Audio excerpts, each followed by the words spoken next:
Welcome back to your channel LeOo Story Land. Here we uncover a real Reddit story. If you liked my video, please like, share, subscribe.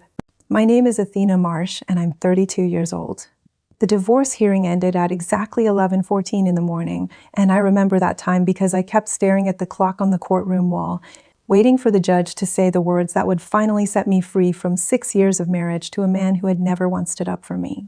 Julian sat 2 seats away from me at his own table, refusing to meet my eyes, while his mother, Loretta, sat directly behind him like a queen supervising an execution. When the judge finalized everything, granting me my fair share of the marital assets, I felt something in my chest loosen for the first time in years. I thought the hard part was over. I was wrong.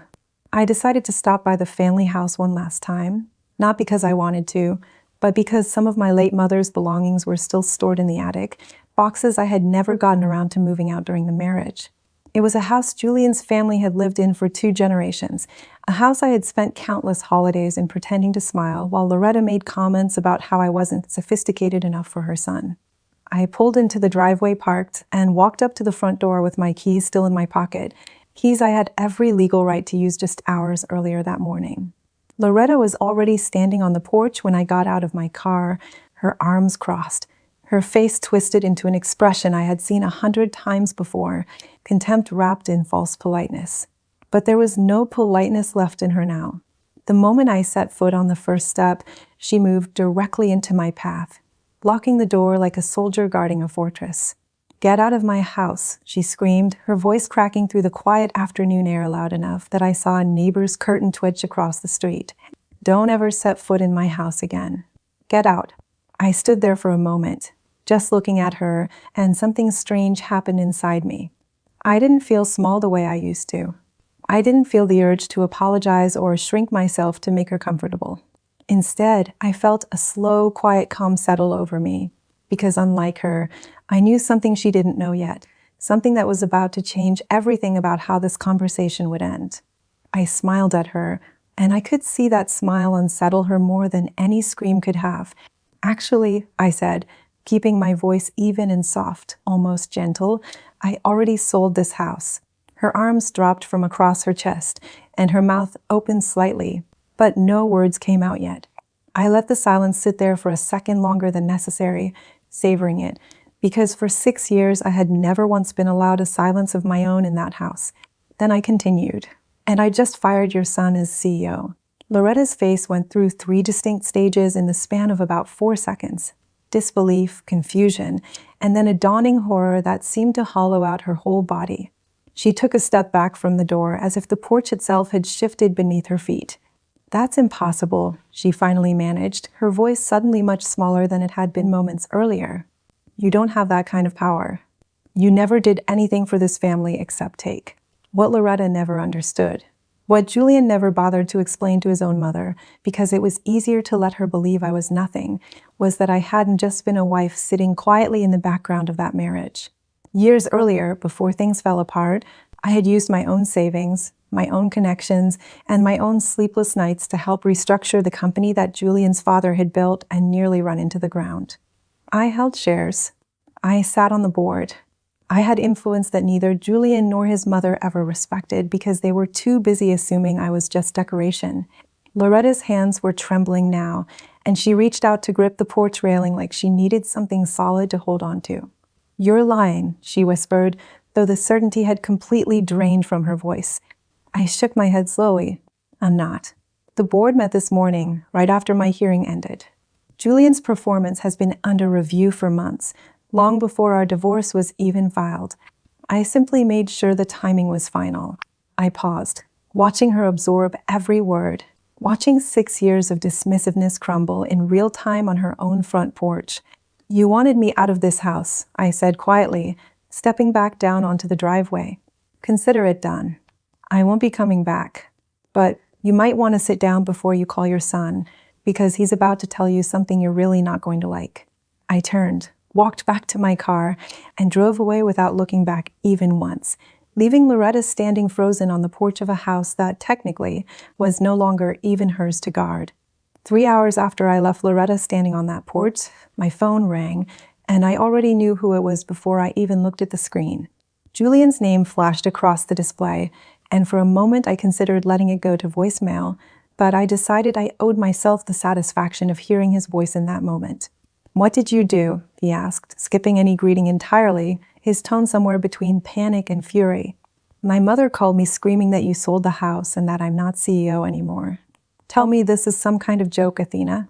I sat in my car in a coffee shop parking lot, watching the steam rise from the cup in my cup holder, and I let a beat of silence pass before I answered him. "It's not a joke, Julian.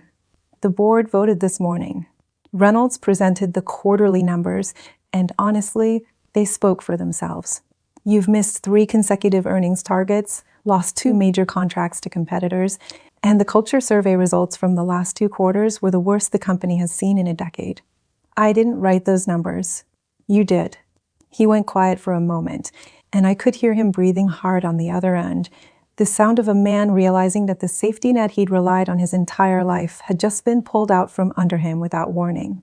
"You could have warned me," he said finally, his voice cracking slightly, and for the briefest second, I almost felt a flicker of the old instinct to soften things for him, to protect him the way I had for 6 years of marriage.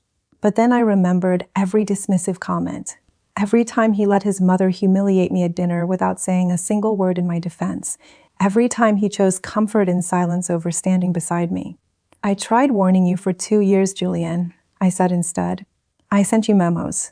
I flagged the numbers in board meetings.